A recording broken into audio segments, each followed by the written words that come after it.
ഓരോ ദിവസം കൂടുന്തോറും രേണു സുധിക്കെതിരെയുള്ള ആരോപണങ്ങൾ ഇങ്ങനെ കൂടിക്കൂടി വന്നുകൊണ്ടിരിക്കുകയാണ്. അവർക്ക് തീരെ വയ്യ, അല്ലെങ്കിൽ ക്യാൻസറാണ് എന്നൊക്കെ അവർ തന്നെ വന്ന് പറഞ്ഞിട്ടുണ്ടായിരുന്നു. എന്നെ ഇനി ബുദ്ധിമുട്ടിക്കരുത് എന്നൊക്കെ പറഞ്ഞാൽ പോലും ആൾക്കാർ അതൊന്നും കേൾക്കാൻ റെഡിയല്ല. ഇവരെ വെച്ച് വീഡിയോസ് അത് മോശമായിട്ട് ചെയ്യുന്ന കുറേയധികം പേരുണ്ട്. ഇവരെ ഓരോ കള്ളങ്ങളാണ് എന്നൊക്കെ പറയുന്നവർ. അവർ പിന്നെയും രേണുവിനെതിരെ വീഡിയോസ് ചെയ്തുകൊണ്ടിരിക്കുകയാണ്.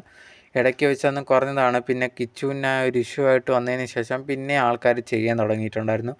ഇപ്പം ഈ ഒരു രേണുവിനെതിരെ അടുത്തൊരു ആരോപണം എന്ന് പറഞ്ഞാൽ ഈ രേണു ക്യാൻസറും കാര്യമൊന്നുമില്ല, ഇതൊക്കെ ആൾക്കാരെ പറ്റിക്കാൻ വേണ്ടിയാണ് എന്നുള്ള രീതിയിൽ. അതേ കണക്ക് രേണു കീമോ ഒക്കെ ചെയ്തതിൻ്റെ എന്തോ 2 ലക്ഷത്തിൻ്റെ അടുത്ത് അതൊരു ബില്ല് കാണിച്ചിട്ടുണ്ടായിരുന്നു.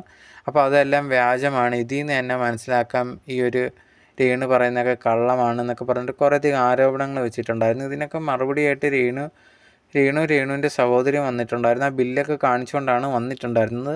അതിനുശേഷം പറഞ്ഞൊരു കാര്യം, ഈ ഒരു സമയത്തെങ്കിലും അവരെ വെറുതെ വിടണം എന്നുള്ളതാണ് പറഞ്ഞിട്ടുണ്ടായിരുന്നത്. അത്രയ്ക്ക് വയ്യാതിരിക്കുവാണ്.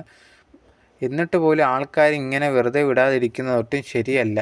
ഇതിപ്പോൾ എല്ലാവരും കമൻറ്റ് ബോക്സിലാണെങ്കിൽ അല്ലെങ്കിലും ഭയങ്കരമായിട്ട് അവരോട് ഇഷ്ടക്കേടുള്ളവർ പോലും ഈ സമയത്ത് അവരെതിരെ വീഡിയോസൊന്നും ചെയ്യാതിരിക്കുകയാണ്. എന്നിട്ട് പോലും മറ്റ് ചിലർ പൈസയ്ക്ക് വേണ്ടിയിട്ടുണ്ടെങ്കിൽ ഇങ്ങനെ ബുദ്ധിമുട്ടിക്കുന്നത് ശരിയാണെന്ന് തോന്നുന്നില്ല.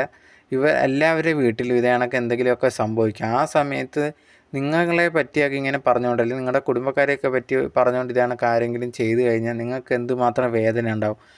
അവർക്ക് അത്രയ്ക്ക് വേദനയുണ്ടാവും. അവരുടെ ഈ ഒരു മാനസികാവസ്ഥയൊക്കെ മോശമായിട്ട് ഇരിക്കുമായിരിക്കും. ആ സമയത്ത് സപ്പോർട്ട് ചെയ്യല്ല, അതൊരിക്കലും കുറ്റം പറയരുതെന്നാണ് എനിക്ക് പേഴ്സണലി പറയാനുള്ളത്.